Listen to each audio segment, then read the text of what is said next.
Good morning to all of the Falcons fans who are out there and to all of you sports fans that are out there, man. Whew, man, oh man, we've got a lot to discuss today. There's a lot of things that I want to be able to touch on today that are positive outlooks, but also I want to be critical of things that have happened yesterday. So you're talking to the guy right now who on most Sundays has to work during those 1 p.m. games. And unfortunately, I don't think I'm going to be able to change that this year to a point to where I can see these games live and react to them on Twitter and react to them on social media.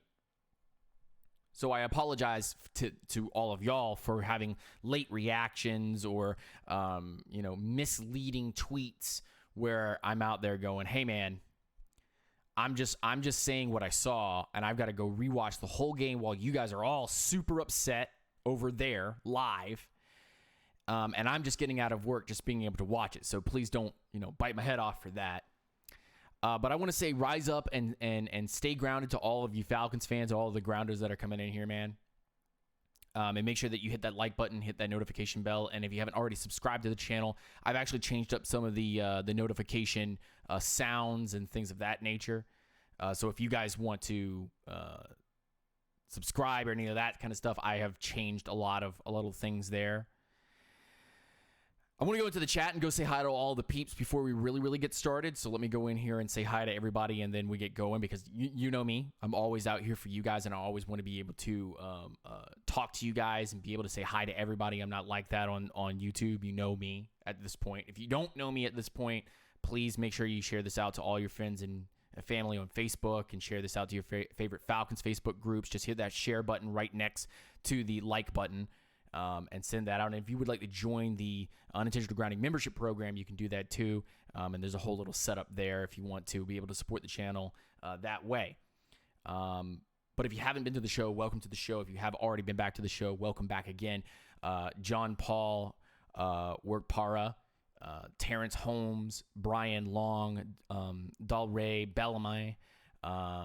Good to see Raymond Elder in here. Resilient X Skills, Debo Williams, Juke, Ajalon Taylor, Jazzy Jeff Real Talk. Go subscribe to his channel. He's fantastic. Memphis, 10A Keys, 901. Good to see you.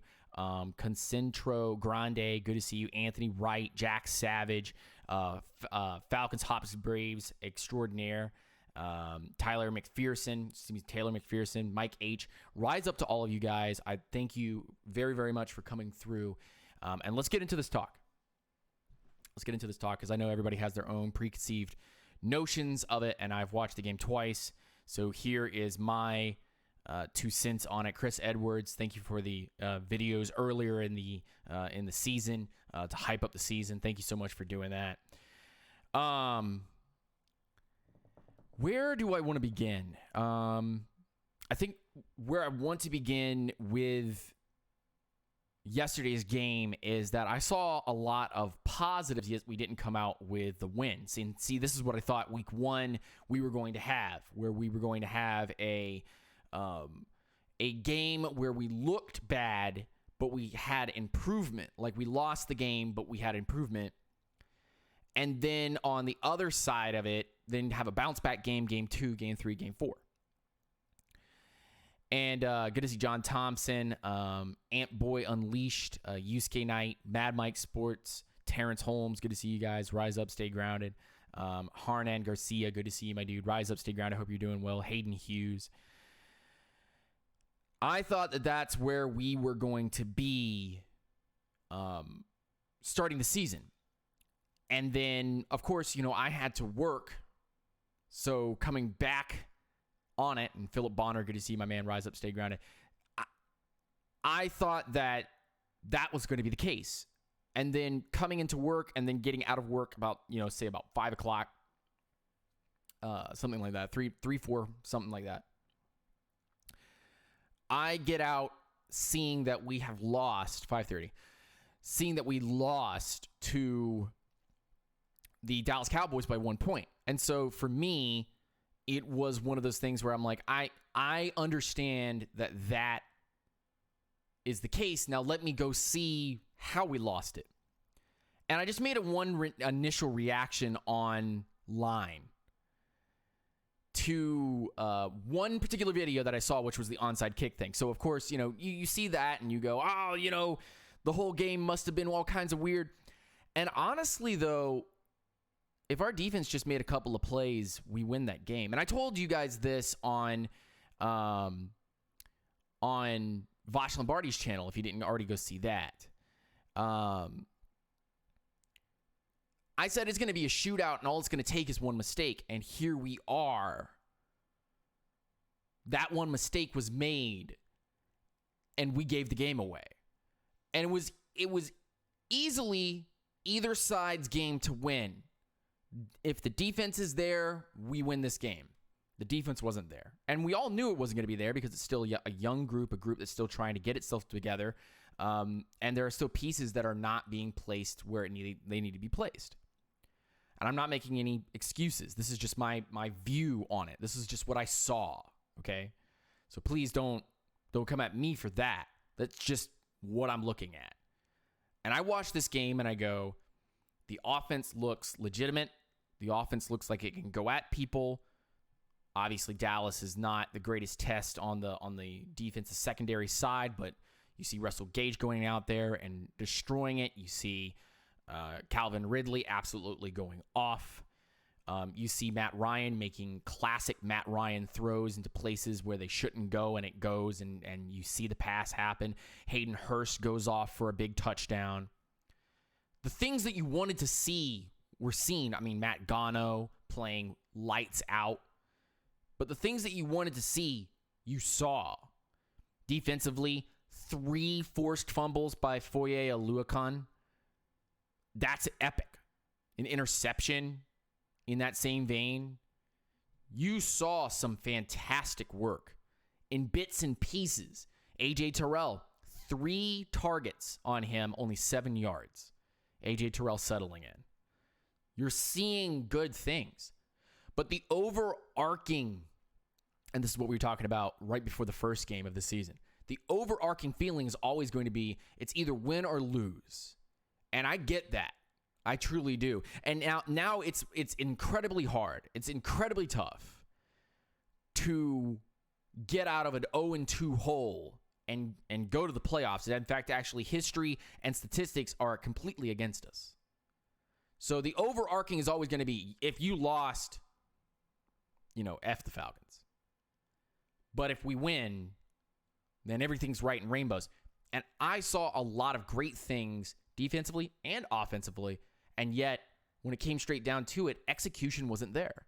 And that starts at the highest branch. So here's I didn't want to start this rant, but let's go on it, and maybe I can be a little calm about it. Maybe I can be not upset. And I'm going to go through the chat one more time and just say hi to everybody. Joseph Sandberg, saw you come in here.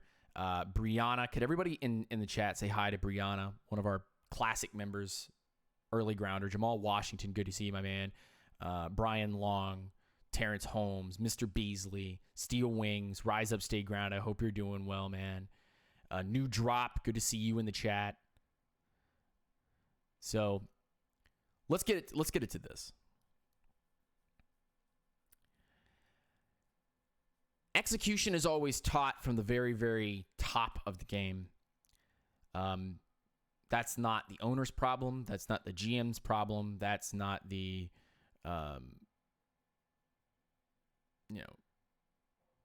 that's not the logistics side of football. The logistics side of football, Xavier Littman, good to see you, my man. The logistics side of football has nothing to do with the actual sales front, or excuse me, opposite of that. So the sales front of it has nothing to do with the logistics sides of football. And so those logistics that, execution, knowing the game, having a game plan for teams, and having a particular flow for players, those particular things all fall on coaching. Woo! Jazzy Jeff with the $5 dono in the super chat, my man. Woo! Dan's live streams always calm down my rage. Sub to this man. Still Falcons for life. Thank you, man. I appreciate that. TJC, good to see you, my man. Rise up, stay grounded. If you haven't already subbed to the channel, please do. Fantastic notification that is yet to be used. New notification, actually. So, back onto the sales and the logistics part of things. And I know this is going to bore everybody in here, but just listen to me here and you'll kind of understand, because I know Colin Cowherd, that Shannon Sharp, Skip Bayless, those guys can wrap you up with emotion, and I'm going to wrap you up here with a little bit. I'm going to get the present wrapped up for you guys, nice and neat, in a calm, sedated manner, and then I'm going to hit you with some emotional shit. The logistics side of this is that the coaching staff's not getting it done. We know this. This has been 2017 and on. We've known this. We've known, disguised by a really good offense and a defense that still had some snuff, that after 2016, so that means 2017 to 2020 up to this point. Woo! Terrence Holmes with a $2 dono in the super chat. I was going to jump through my TV for the ball. How? Yeah, I feel that, man. I feel that. Thank you, Terrence Holmes, for the $2 dono in the super chat, man. Rise up, man. Looking at this coaching staff from 2017 until 2020, I can tell you right now, there is no excuses. There's nothing that you can do to defend Dan Quinn's style of coaching. Raheem Morris currently at this particular time, Jeff Ulbrich. But I'm not going to start shifting any blame to a guy that put up 39 points in Dirk Cutter, or blame Matt Ryan, who obviously had no interceptions yesterday, no turnovers, threw for, 300 or 400 yards, something silly, like 3-4 touchdowns. We're talking about a guy that did everything that he was supposed to do on his side, and yet we still see the major issue here in Atlanta being defense with a defensive-minded coaching staff. So let's all just stop right for just a second and go, enough's enough. No more talking about how the offense is this and the offense is that. The real thing here is we gave up 40 points. We gave up 40 points. And what really, really bugs me is that you can put up all the points in the world, and we talked about this in June, July. You can put up all the points in the goddamn world. But at the end of the day, the defense still has to make stops so that your offense looks like they're doing the job and they're not just carrying the team.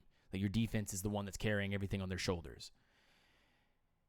Your defense has to be above average in this league just to be able to have a shot at a playoff spot at a wild card. So to look at this group and see the offense do what they did and turn right back around,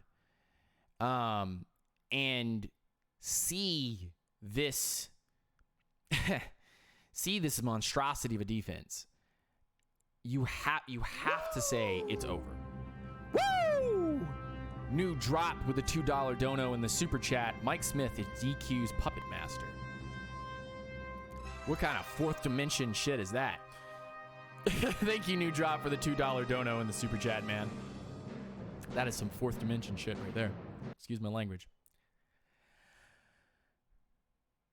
But when we look at Dan Quinn and this coaching staff, we can tell that it's a complete and utter failure. on all levels, no matter how many preseason games you got or how many times that we put things together. How many broken promises or hypocritical notions that we've been given. Dan Quinn and his service here, this is not just the season. This is multiple seasons now of Dan Quinn just not being the guy. Vaughn Hogan, good to see you. Marcus Johnson, good to see you. Mr. Irvgott T, good to see you guys. Rise up, stay ground. I hope you're doing well. So I don't think I'm saying anything out of turn or one side or the other of the gray line here when I say that Dan Quinn and his time here in Atlanta is far beyond the time that he needs to be here. He needs to be gone.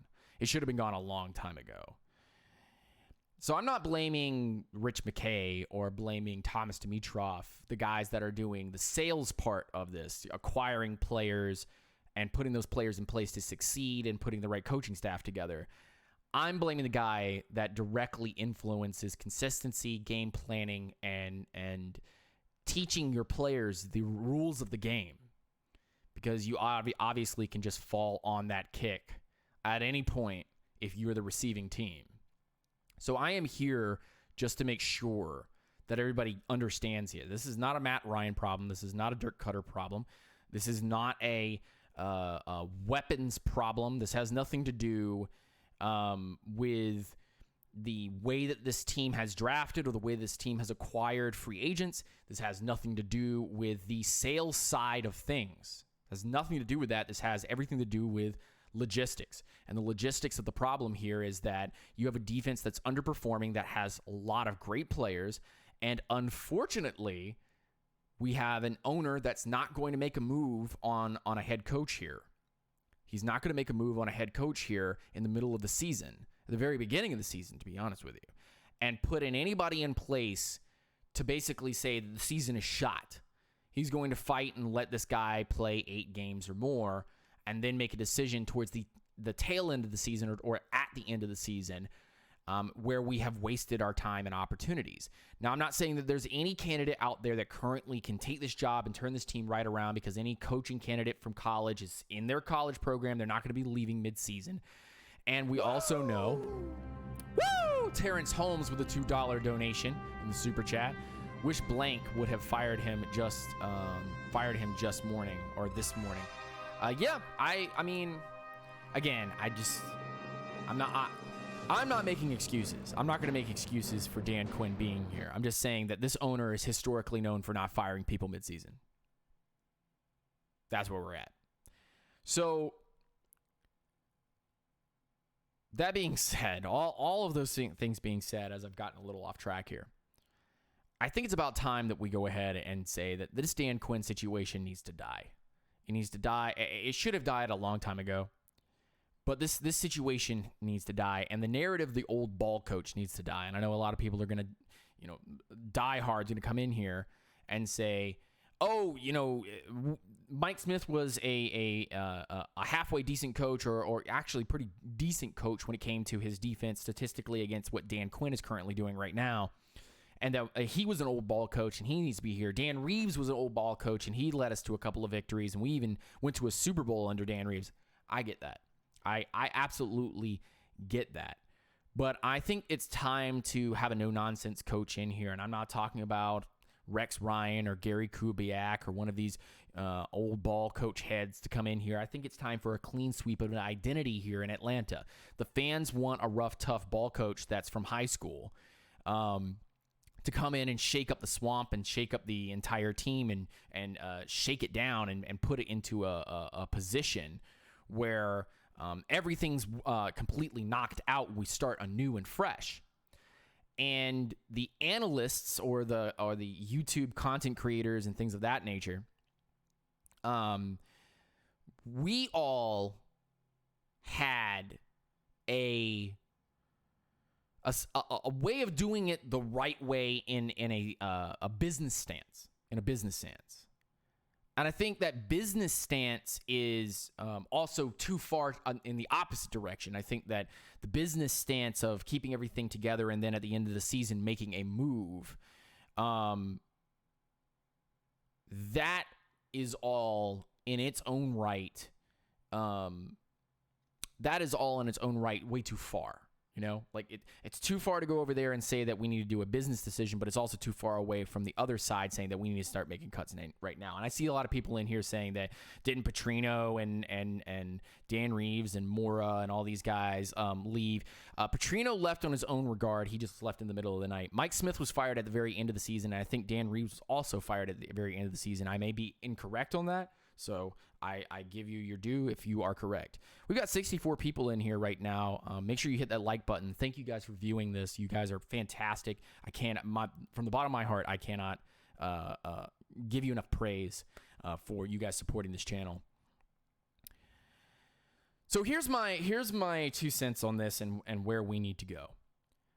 I've been watching a lot of football lately. Just collegiate and what trends are currently going on, what's going on in the collegiate football scene and what's happening here in the NFL football scene and where do things need to be pulled and where do things need to be changed. And in a lot of ways, kind of looking at it from, outside looking in, but looking at the broad picture, not looking at the finer details, you would think that offenses are now becoming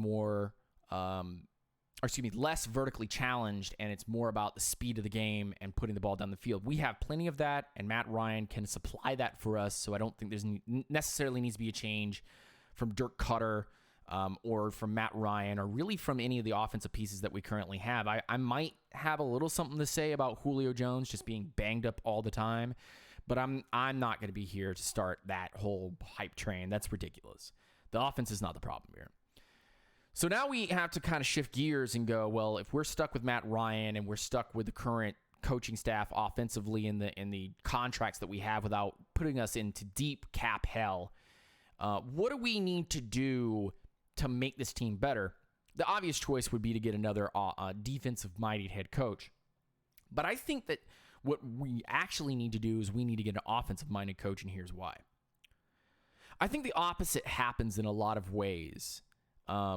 When you have an offensive-minded guy who brings in his system and then stays up at night worrying that his defense can't get it done, so he goes and grabs talented defensive coordinators who are going to be with him for the long haul and stick him in a position where they control their defense and put in a fantastic or at least an attempt to game plan against people. Vlad Top, it's good to see my man rise up, stay grounded. I hope I haven't missed anybody. I'm so sorry if I have missed you and you had said hi. Thank you so much for coming through. You guys are absolutely fantastic. Rose Daxon, good to see you, my man. If you haven't already said hi, please say hi in the chat so I can say hi back. I would like that. So I'm the type of person right now that believes that an offensive-minded head coach needs to come in here so that he can stay up at night and say, defensively, I'm going to put my mark on this team. Because having an offensive coordinator right now who can score those points but not necessarily have control over what happens as a team as a whole seems to have hurt us when we're trying to build up our offense and game plan for players that we want to add to this team. I think we need an offensive guy in here to stay up at night and say, I want a really good defensive coordinator, someone that wants to promote through the ranks, someone that's going to be someone great for the future, and maybe even get his own job as a head coach somewhere. I want that guy to come in here immediately. Aranda, I believe is his name, from LSU. That would be my pick to bring him in as the defensive coordinator for the Atlanta Falcons and then hire an offensive-minded head coach with experience or someone who has been a head coach on the collegiate scene and bring them in and have an offensive-minded mentality. So I think that's where we need to go currently. Now, here's the part that's filled with emotion and driven heavily towards a fan's point of view. But allow me to say this in the most clear and obvious way. And I'm sorry that there's no music going on right now, but I want you guys to make sure that you hear what I'm having to say here. I think the most hands-off approach for any good team is when the owner is completely out of control. And I don't mean that in a way that Good to see you, Terrence Holmes. Thank you so much for the $2 dono and the super chat. Not sure this defense can be fixed. It's been bad. A change of philosophy can always mix things up, and there are bright spots. So I think that's something that we need to keep our eyes on, that A.J. Terrell's looking decent, that Grady Jarrett's still dominant, that Deion Jones is still a fantastic linebacker. Foye Oluokun has emerged. Those things, to me, I think, showcase that we have talented players. We're not coaching well. We're just not, and there's no consistency. Okay, so in the chat right now, Mr. Taylor is saying Chiefs OC, Chiefs OC, Chiefs OC, Chiefs OC, and I would like to ask you to please stop spamming. It's up to the team as a whole to make a decision about bringing in the right guy. Matt Ryan, Julio Jones, Thomas Dimitroff, Rich McKay, or more or less just Rich McKay in the actual sense. So it's Rich McKay and Julio Jones and Matt Ryan, but more Rich McKay than anything. And if Rich McKay believes that Eric Bellamy, I believe his name, or Bellimini, is the guy that can do that, then by the end of the season, the Kansas City Chiefs, if they're not already in the Super Bowl, will be the guy. But I didn't even want to touch on that point because I don't think we're going to have him as our head coach, because why would you leave a place that you're winning a Super Bowl with one of the greatest quarterbacks that ever lived, or at least is going to be one of the greatest quarterbacks that ever lived, the throws that he's taking. But yeah, I don't even want to bring up that point. That point is garbage. That's a really garbage point, because I think that you're going to need more experience than that. You're going to need a head coaching experience. So you're going to need somebody that comes in that wants to bring in a pass-happy offense, might want to keep Dirk Cutter around, and can put real pressure on his defensive coordinator to bring in the right defense. You know what I'm saying? So we need a guy that already has experience being a leader of men, and then come in and put a good staff around him, because the staff is not good. It's not what it needs to be. So that's just my view on that. But going back to the emotion here, this whole Dan Quinn thing should have stopped a long time ago. And I'm at a point now where I look at Dan Quinn and I go,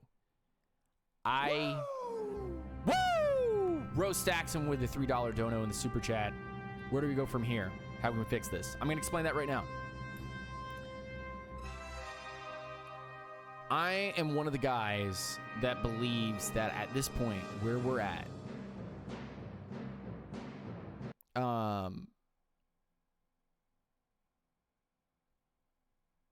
I'm one of the guys that currently believes right now that if we want to be a more successful unit, then Dan Quinn's decision-making, his processing, and maybe most of his staff needs to be gone by the end of the year. Regardless of if we make the change now or later, I think we're at a point where if you as a fan don't even trust your team to do the competent things, then I think it's deathly important for you to make the changes on the coaching staff. So to make those changes, you have to have an experienced guy that comes in with a portfolio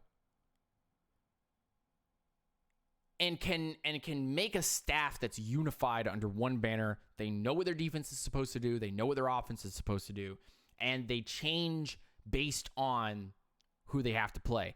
And we can see that Dan Quinn is not coaching his staff correctly, not coaching his players correctly, and not putting themselves in places to have negative effects. Not have places negative effects. Now, I'm not saying this team can't turn it around, because I'm pretty sure that this team will have quite a few wins this season. But if you're looking from a statistical data standpoint and an analytic standpoint, we are very far behind. We are very deep in the hole. So I'm gonna say this, and woo! Sergeant AR10 with a $5 dono in the super chat. RELAX. We'll fix it. Relax. We'll fix it. And I don't think that's out of the realm of possibility. In fact, actually, I was about to say something about that. I think we can rattle off a few wins, but we're gonna have to beat the Bears. We're gonna have to beat the Packers. We're gonna have to beat the Bucks twice, and potentially beat the Saints twice. We're gonna have to clean up our division and beat Carolina. We're going to need to make sure that we win games like, I don't know, the one against Arizona. We can't fall for traps. But with this being what it is, I'm pretty sure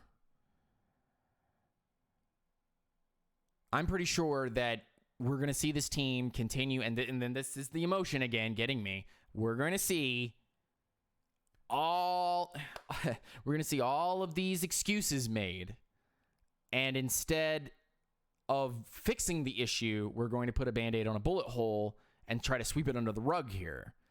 And like I said, if we make 2-3 stops and we're competent and we make the plays, and actually Matt Tate is very correct in 2014 vibes here. This is a top 10 draft pick team right now. Like seriously. This is top 10 draft pick talk right now. Micah Parsons type pick right now. Okay? That's where we're at. Archangel, good to see you, my man. Rise up, stay grounded. Been a long time. I think we do beat the Bears. I think we do. I think we do beat the Bears. But I don't think that changes anything in my mind that Dan Quinn should go, because it's just beyond his time. It's, we need to have a clean sweep, not of the team as a whole, but of the coaching staff and their inability to put us where we need to be. Bruce Taylor, good to see you, my man. Rise up, stay grounded. But yeah,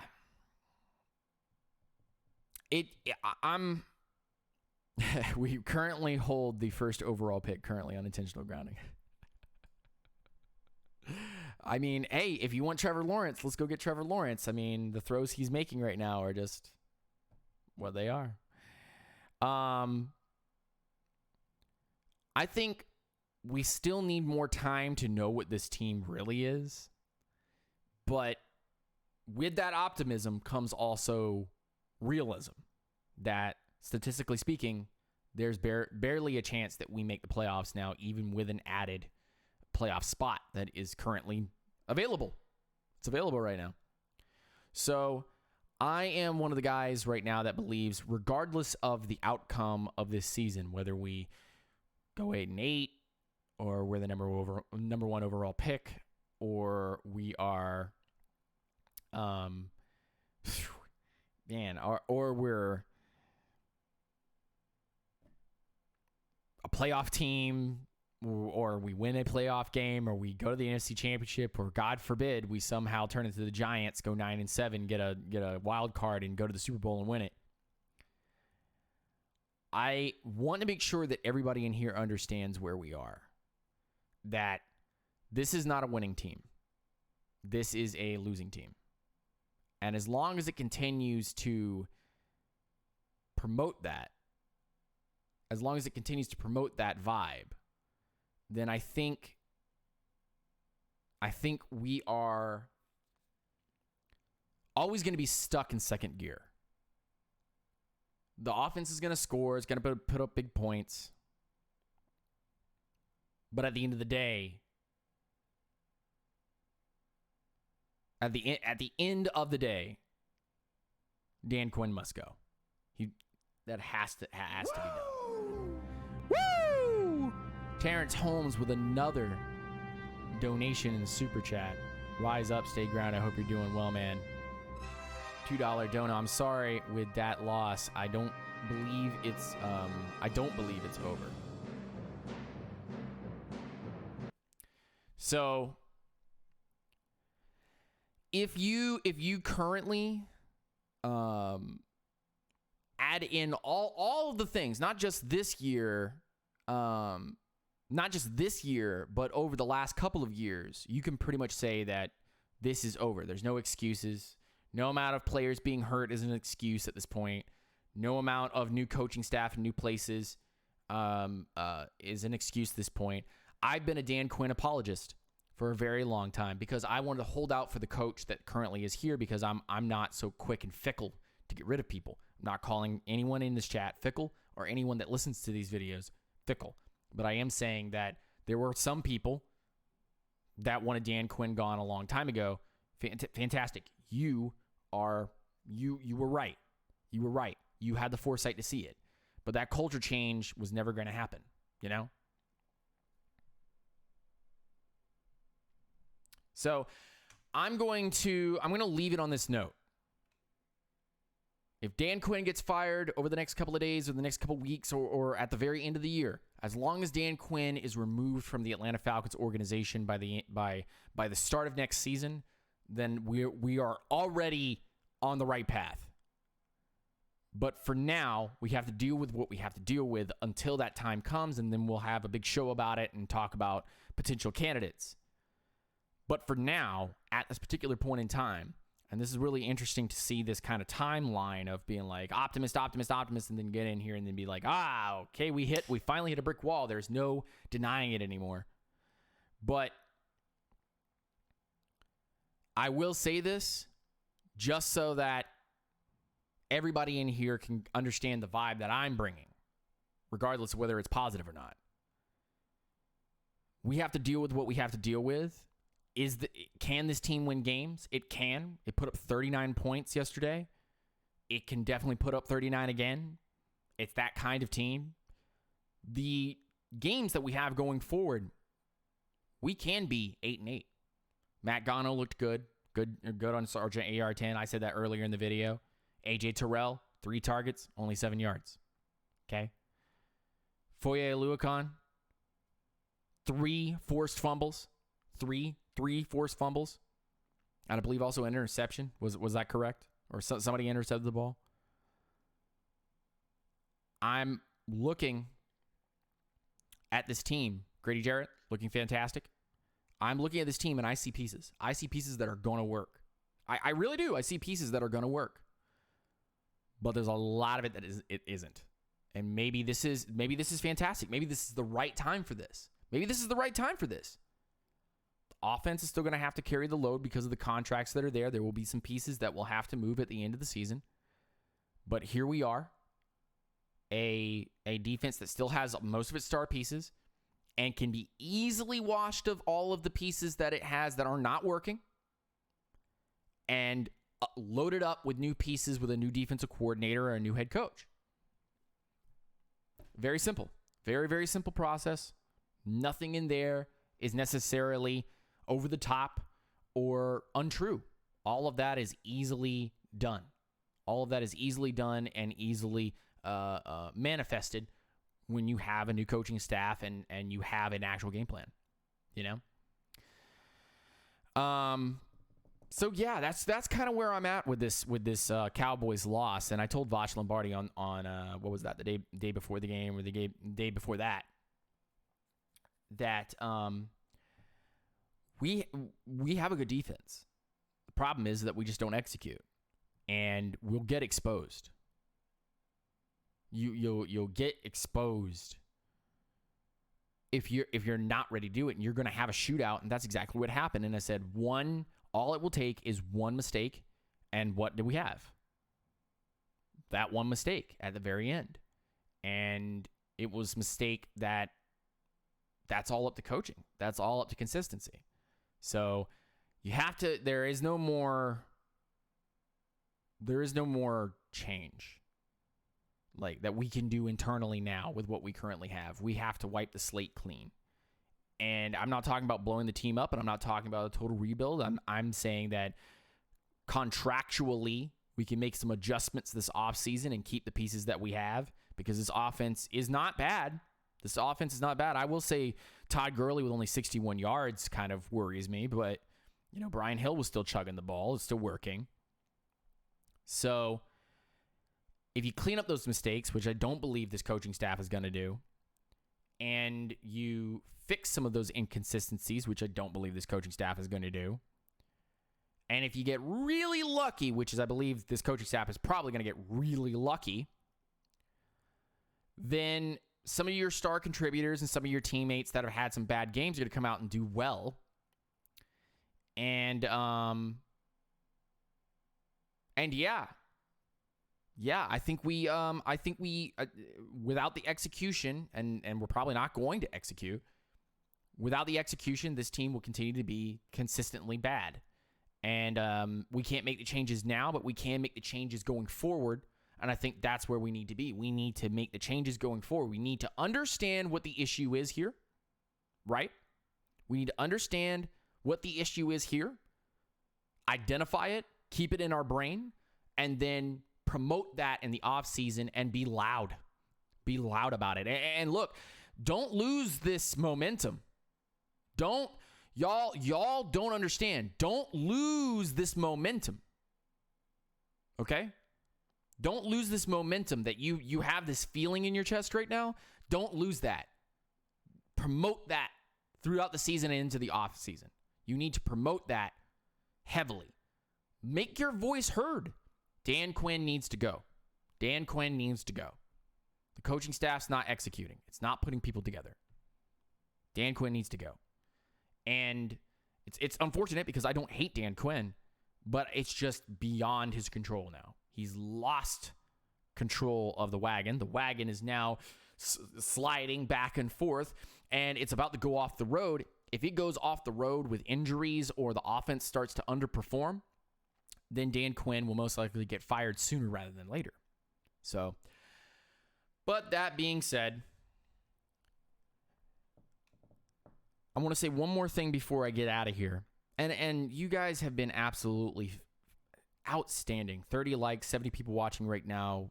An absolute horde of fantastic Grounders and Falcons fans and people from all over just wanting to hear the opinion here. We're going to have some tape coming out. I think I will work on some of that tomorrow. So I'll work on some of the Todd Gurley stuff, and I'll work on some of the stuff that's happened this past Sunday, if I have the time to get all my chores and things done. But as a young adult growing up here and seeing this Falcons team since, the early 2000s, late 90s, I can tell you right now, there's greatness that can manifest from this team, but if you don't have the coaching staff that's all on one page and has all one identity, if you don't have that, then you're going to continue to have inconsistencies and you're going to continue to lose. And that's just something that any good parent can tell their kid, to sit them down and go, hey, you're making a mistake. Realize your mistake, because we can't fix it now, but we can fix it going forward. That's, I think, the positivity there. And the negativity is that we're 0-2, and it's not fun watching shitty football. Like, can I have everybody in the chat just be like, just really? Like, this is what we waste time on Sundays to watch? Because, like, I get it. I get the spirit of the game. I get the spirit of entertainment. I get that these people have jobs and they're trying to do them to support their families, and this form of entertainment is here for us to consume.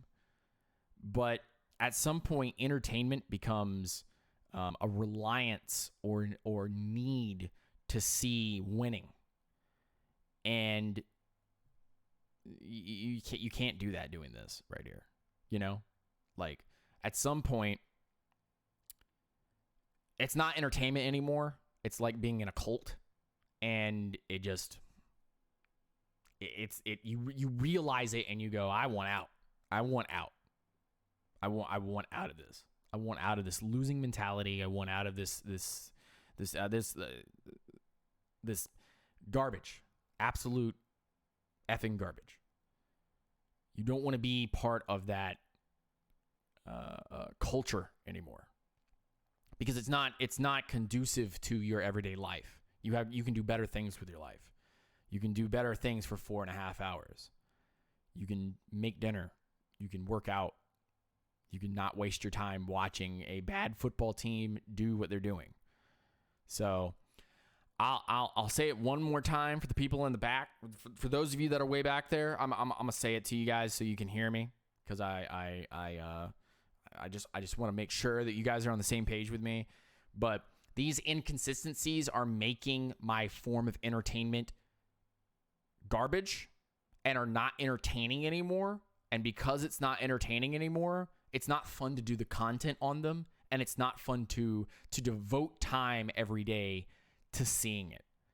And maybe that's what Browns fans feel like. Maybe that's what Jags fans feel like. Maybe that's just the hardcore diehard fans. They feel like this because they're tired of the losing ways, and they're tired of having to deal with wasting time on a Sunday and drinking heavily and smoking heavily and devoting money to it when it doesn't give you what you're looking for, you know? So that being said, to the Cowboys organization, to the Cowboys fans, congrats to you guys. I have no ill will to you. I have no ill will to you. I hate losing. That's no fun. But there's a winner and a loser every single Sunday, Monday, and Thursday. Okay, and yeah, you guys won. You capitalized on a mistake. You stayed in the game. You fought hard. You utilized your weapons. And to the Cowboys fans, love and respect. You guys did it. Congrats. But I honestly, as a Falcons fan, and you look at it from our point of view, if you can understand that, if you even want to understand that, we're at a point where now where we're just like we're sick of it. We're sick of it. I don't know if Cowboys fans have had a moment of that. Hey, Bears fans, you guys face us next week, right? We're playing against the Bears. Have you guys ever felt this way before? Because it's just at a point where we're just like, I can't do this anymore. I can't devote my time to it anymore. I can't give you what you're looking for, you know? But I'm here for y'all. I'm here to content create. So we'll see. It's disappointing. It's disappointing, and to be the constant laughingstock, whether that be online or in the newspapers or in the media or whatever, wherever you get your content from, to be the constant laughingstock of the community. We're not looking for like cry on the shoulder. But I think we're at a point where all Falcons fans believe that could we just be left alone in a corner, let us build up to be something, and then comment on what we can do, not what we have done or what has been going on. I get it. 28-3. I've seen it 100 million times in my chat every single time I go live. This last instance, losing to the Cowboys with an onside kick, the Tampa Bay Buccaneers blowing us out at home. These things begin to stack up. And as a fan, you finally just go, man, I'm not in it. I'm not in it anymore. Just it hurts. So, but with that being stated, to those of you that are part of that, that 10% of good Cowboys fans who are actually cool and unique, go over to Vash Lombardi. Go sub to that channel, man. He is absolutely fantastic. But hey, if you want to hear some, opinion from the outside looking in, Cowboys played great. The Cowboys fought back. The Cowboys defense started making stops. The Cowboys offense made the plays when they needed to make the plays, and of course, towards the end there with the clutch kick and the special teams work, the Cowboys capitalized on some really dumb shit, which is what good teams do. They capitalize on mistakes, and that's where we're at. That's where we're at now. So, congratulations to the Cowboys, 1-1, I believe, and And hell, maybe one day the Falcons can get a couple of wins, string some things together, and look like a dominant force that the players that are currently on there deserve to look like, because they're I mean, Matt Ryan didn't have a single turnover yesterday and took like 1 sack. I think it was 1 or 2 sacks total all day. Everson Griffin was the guy. But man, like, there's so much positivity. I could talk about positivity all day, and there's not really much negativity outside of we need to change coaching staff. So, pay Dak Prescott. Thank you guys for coming through. Rise up and stay grounded. I'm going to be closing tonight, so I'm not going to be able to do any content tonight or do any gaming tonight. In fact, actually, I have to get ready for work in just a little bit. But for those of you that are at work or getting ready for work, stay blessed. One love. Y'all continue to take it easy. Rise up and stay grounded. And really, seriously, you guys have a blessed day and a blessed week, and I will have some content coming out for you as soon as I can sit here and kind of do-si-do and put things together. And have a little more time to myself. But I hope you guys all have a fantastic day, and I will see you guys again real soon. Peace and hair grease.